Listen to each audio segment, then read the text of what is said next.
European looting of the rest of humanity through slavery, imperialism, colonialism, semi-colonialism, conquest, and extermination of the indigenous people in some cases went on for 500 years.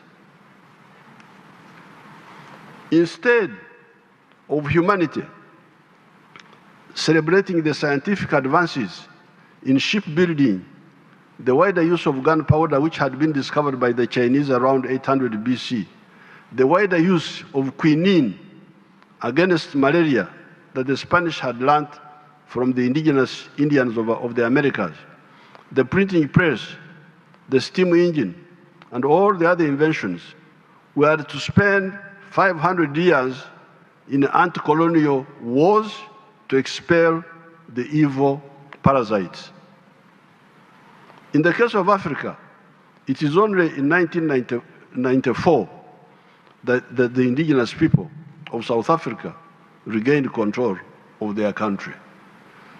So we had to spend 500 years dealing with idiotic schemes by greedy people. The oppressors miscalculate when they use their temporary advantage in science and technology to think that they can use that to indefinitely oppress other people. The oppressed will learn, catch up, and defeat the oppressor. You may get stereotypes about Africa, that Africa, they have no food, they are starving. Here we are dying from food, we have so much food here.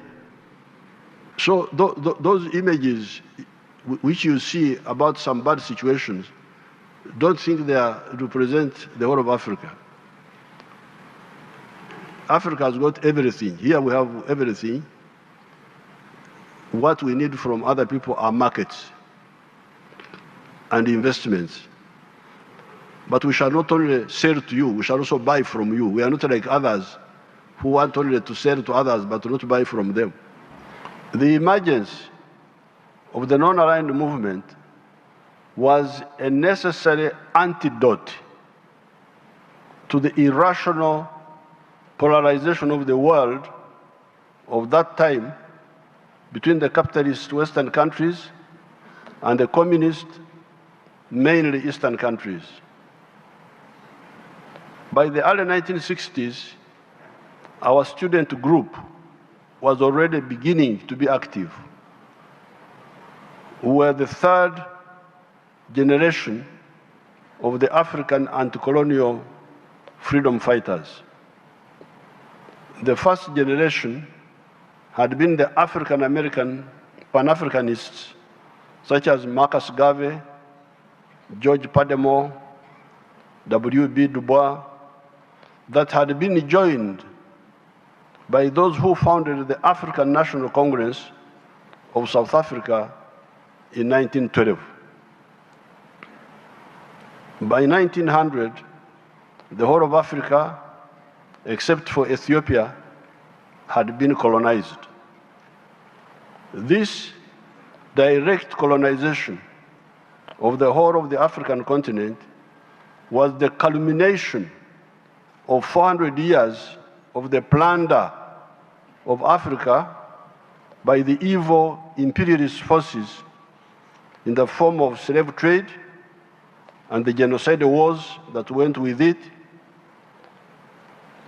The newly discovered Americas, Asia, China, and the Pacific, Australia, New Zealand, and so on, had been similarly aggressed, colonized, semi-colonized, like in the case of China, and plundered.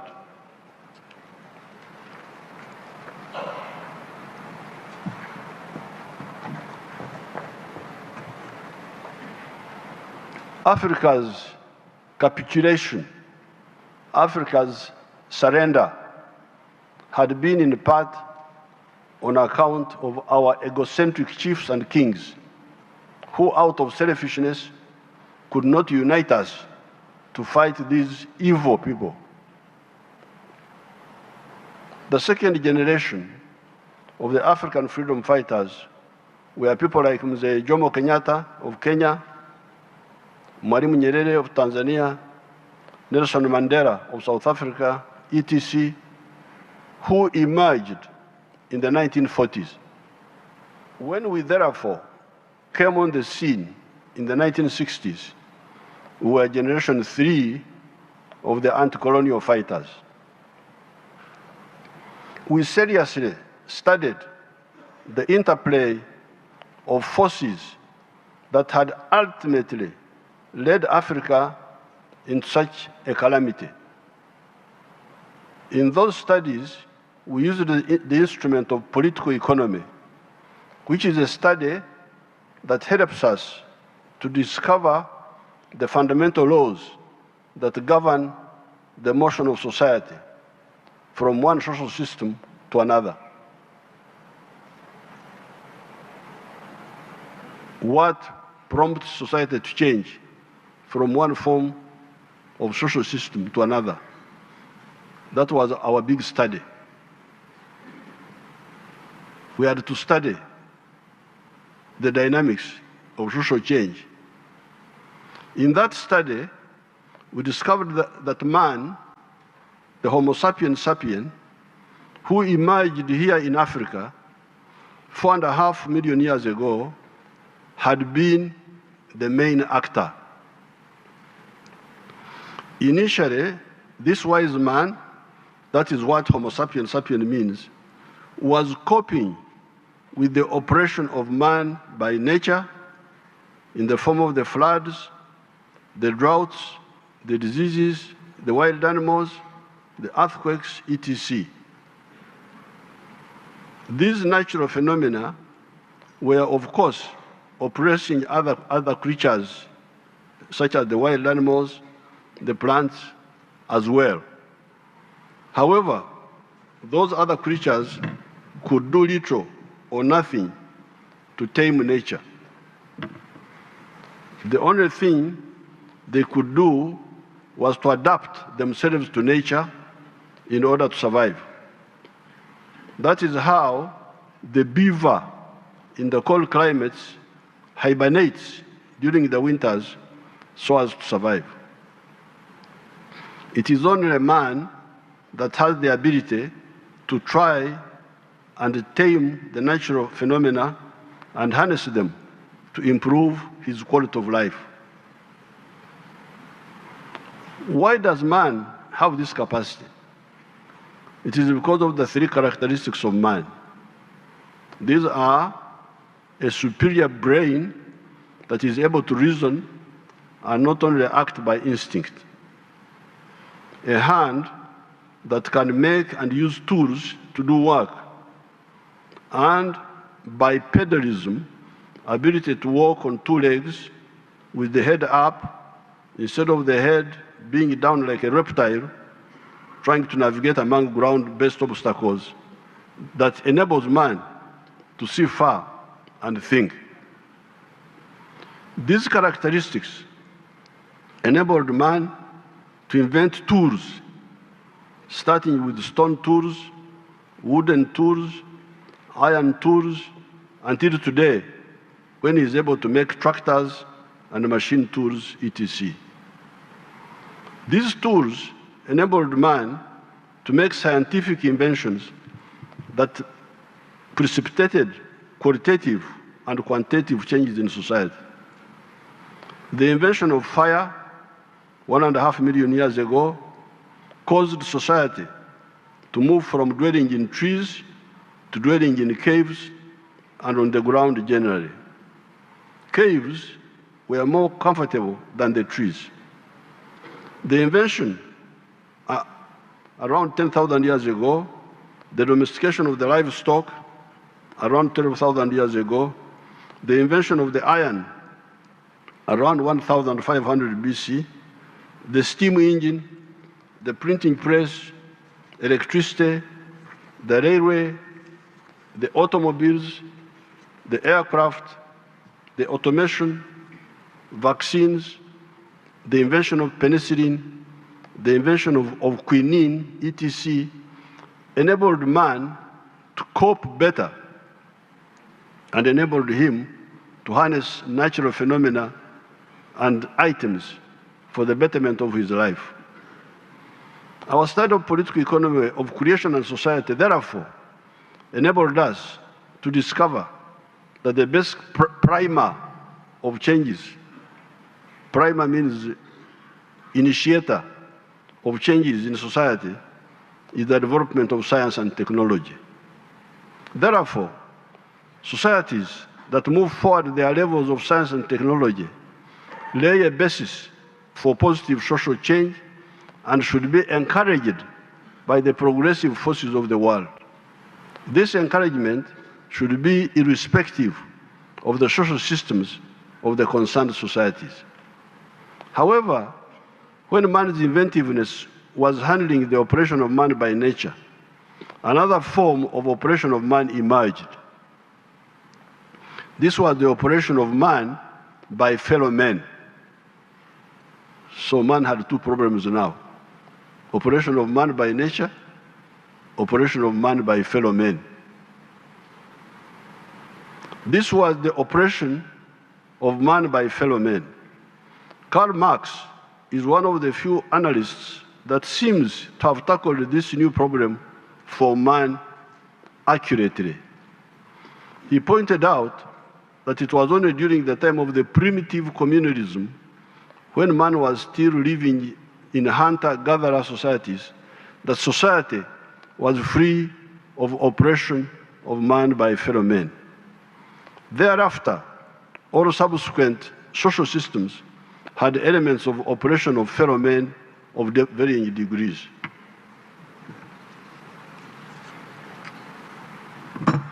This was in the form of wars of conquest, wars of aggression, slavery, imperialism, neocolonialism, colonialism, feudalism, primitive capitalist accumulation, chauvinism, etc.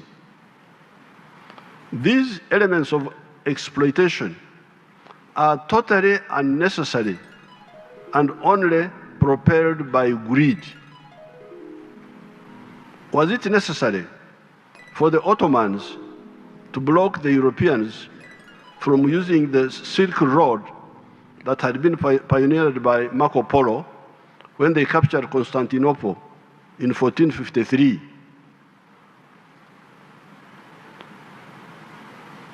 When the Europeans were thus blocked, they started looking for a sea route around Africa, led by the Portuguese, one of them being Prince Henry the Navigator of Portugal. This was a legitimate and positive response forced on the Europeans by the unreasonable actions of the Ottomans.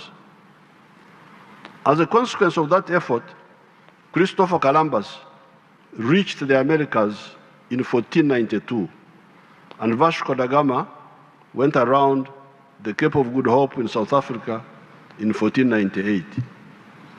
By this time, the positive efforts of the Europeans looking for a sea route around Africa had already started being polluted by the evil of slave taking by the Portuguese.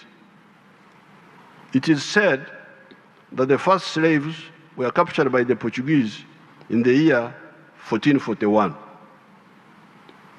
The two great achievements of discovering the Americas and going around Africa by sea soon proved harbingers of great evil to Africa, the Americas, and Asia.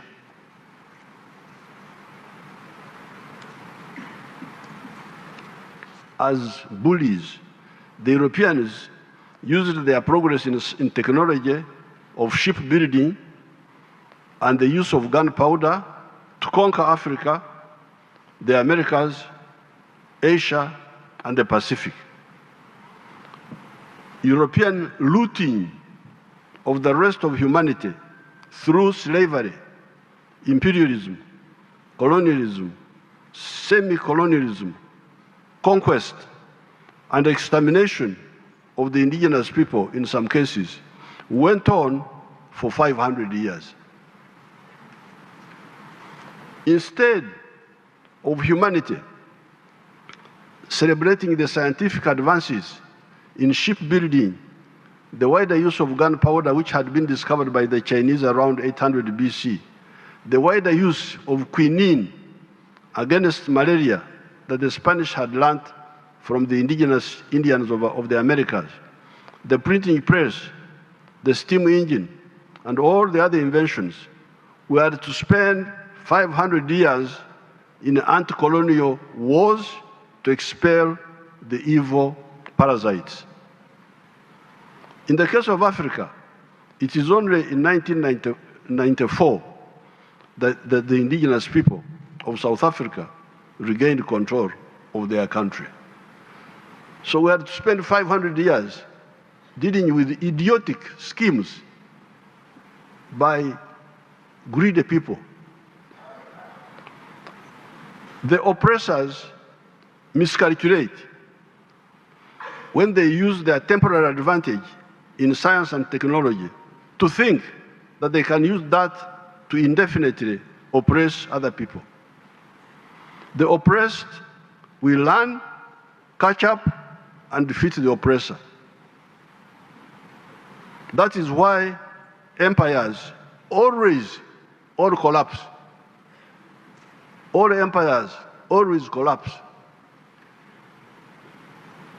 The idea of empires is an evil idea.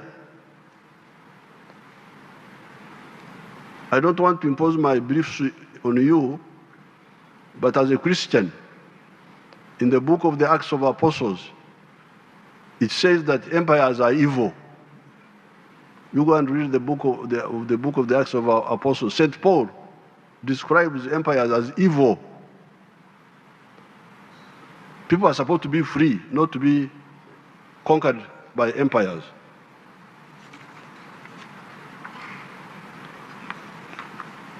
We should only have free associations of nations, people of common or shared origin, interacting for mutual advantage with the peoples of the world. Therefore, we, the resistance fighters of Uganda, are flabbergasted and look down with contempt at the philosophical, ideological, and strategic shallowness of some of the actors of the world. Why not respect freedom of everybody if you say you are a Democrat? If you say you are a Democrat, why don't you respect the freedom of everybody? How can you say you are a Democrat and yet you want other people to be slaves? Why do you not seek to influence people by your good example instead of manipulation, lectures, and threats? Again, in the book of Matthew, it says, "Let your light so shine before men that they see your good deeds and praise your Father who is in heaven." Influence people by example, not by threats and manipulations. Chauvinists of race, religion, tribe, or gender should stop wasting our time and opportunities with their shallow schemes. Action will inevitably invite counteraction. Oppression will invite resistance. That is why we, the resistance fighters of Uganda, only fight just wars. We abhor unjust wars. The promoters of unjust wars lose most of the time. These are wars of imperialism, conquest, domination, etc. In the 500 years of European aggression against Africa, it was only from 1912, when the African National Congress was founded in South Africa, that modern freedom fighters came forward to lead the African resistance, the traditional, illiterate African chiefs having failed to defend our sovereignty, except for Menelik of Ethiopia, who defeated the Italian aggressors in 1896. It took the modern African resistance fighters only 82 years to clear the whole of Africa of these invaders, with South Africa being the last to get freedom in 1994. In that 82 years, you had the Mau Mau in Kenya, the resistance wars in Algeria, Mozambique, Angola, Guinea-Bissau, Namibia, South Africa, Zimbabwe, etc. We won everywhere. Our African brothers in all these wars won. But after losing a lot of time, why had the imperialists thought of dominating us in the first place? Therefore, the non-aligned movement was correct. The illogical polarization of the 1940s, 1950s, 60s, 70s, between the capitalists and communists was wrong. Why should new ideas cause tension? This was the mistake of people like Metternich of Austria-Hungary, who thought that the new ideas of capitalism that were challenging the feudal order in Europe could be blocked by war. The Austro-Hungarian Empire ended up disappearing from the face of the earth, and capitalism did not stop spreading.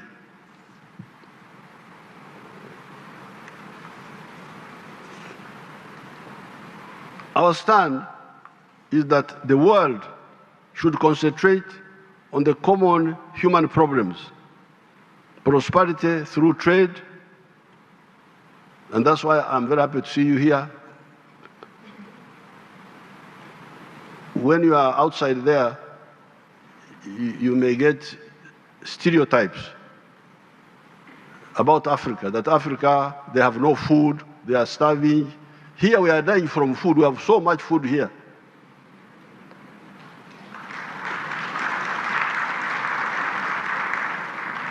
So those images which you see about some bad situations, don't think they represent the whole of Africa. Africa has got everything. Here we have everything. What we need from other people are markets and investments. But we shall not only sell to you, we shall also buy from you. We are not like others who want only to sell to others but not to buy from them. So I'm very glad to have this big presence of people from the world so that we can interact with you. Our stand is that the world should concentrate on the common human problems: prosperity through trade, the advance of science and technology to deal with human problems, the environment, crime, and terrorism. The future is bright if we act right. These are indeed the Bandung principles of 1, respect for fundamental human rights and for the purposes of the principles of the Charter of the United Nations, respect for the sovereignty and territorial integrity of all nations, recognition of the equality of all races and of equality of all nations, large and small, abstention from intervention or interference in the internal affairs of another country, respect for the right of each nation to defend itself singly or collectively in conformity with the Charter of the United Nations, abstention from the use of arrangements of collective defense to serve the particular interests of any of the big powers, abstention by any country from exerting pressure on other countries. 7, refraining from acts of threats, of aggression, or use of force against the territorial integrity or political independence of any country. Settlement of all international disputes by peaceful means, such as negotiation, conciliation, arbitration, or judicial settlement, as well as other peaceful means of the parties' own choice in conformity with the Charter of the United Nations. Promotion of mutual interests and cooperation, and respect for justice and international obligation. It is on these principles that the NAM was founded. We, the resistance fighters of Uganda, can testify that by synthesizing the package of ideas have got very good results. Using the ideas of the free market, we use the free market principles. Like this hotel is a joint venture between the government and the private sector. In some cases, the government can have some parastatals, but in most of the cases, we encourage the private sector. So we use the ideas of the free market combined with the ideas of selective state intervention in the economy in some sectors like banking, energy, transport, etc., and also bringing back some aspects of the pre-capitalist institutions, such as the reformed cultural institutions of Uganda. Uganda, although starting from a very low base, has had growth rates of 6.2% per annum for the last 37 years.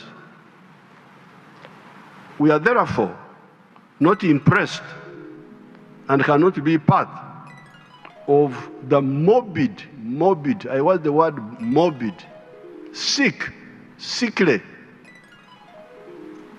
of the morbid bigotry of uni-ideological thinking of this or that type. When somebody says, this is the only correct idea, this is the only correct idea. If you don't believe in this, I will attack you. Really?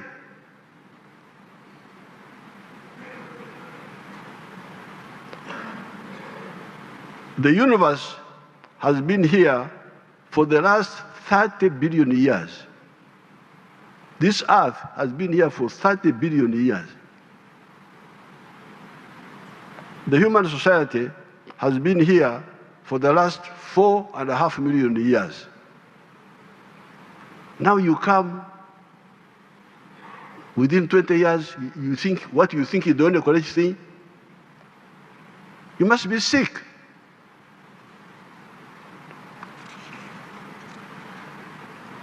You therefore should not have the audacity to impose on the society you live in, let alone the world, your narrow, uni-ideological orientation. Here in Uganda, we rejected the concept of uni-ideological positions. Our movement started as a multi-ideological political force. We had capitalists, we had socialists, we had Marxists, we had feudalists. They're all. That's why we call our movement, not party. Because a party is uni-ideological. Communist party, capitalist party, those are uni-ideological. Our force is multi-ideological, because that's what fits our society. In conclusion, the strength of the non-aligned movement should be used to exercise considerable influence, particularly at the UN, for the effective transformative process for a better common future. In the negotiations for the Pact of the Future, the outcome document of the upcoming United Nations Summit of the Future, to be held in New York in September 2024, we should clearly define priorities that favor developing countries by maintaining unity, solidarity, and collective coordination among our member states in line with the Bandung principles. I assure you all that my team, led by the permanent representative in New York, has my full support to chair the coordinating bureau of the non-aligned movement. I thank you, and I welcome you all to Uganda. Thank you very much.